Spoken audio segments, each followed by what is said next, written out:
nationwide. Mga kabrigadang Malacanang, optimistiko pong konti na lang para maging upper middle income country ang Pilipinas.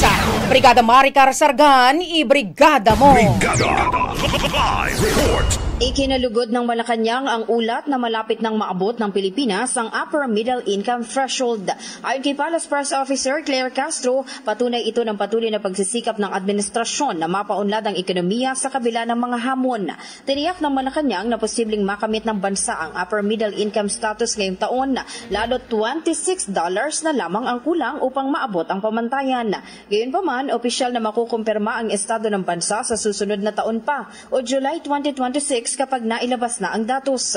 Matatanda ang una ng sinabi ng economic managers ni Pangulong Ferdinand Marcos Jr. na makakamit ang naturang target ngayong taon. Kapag naisakatuparan, makikinabang ang Pilipinas sa mas malawak na access sa international markets, mas matatag na ekonomiya at mas mataas na antas ng paglago. In the heart of changing lives, ako si Brigada Maricar Sargan ng 105.1 Brigada News FM Manila, The Music and News Authority. Brigada Balita Nation. Ang bahaging ito ay hatid sa atin ng Power Cell Soya Coffee. Masarap araw-arawin.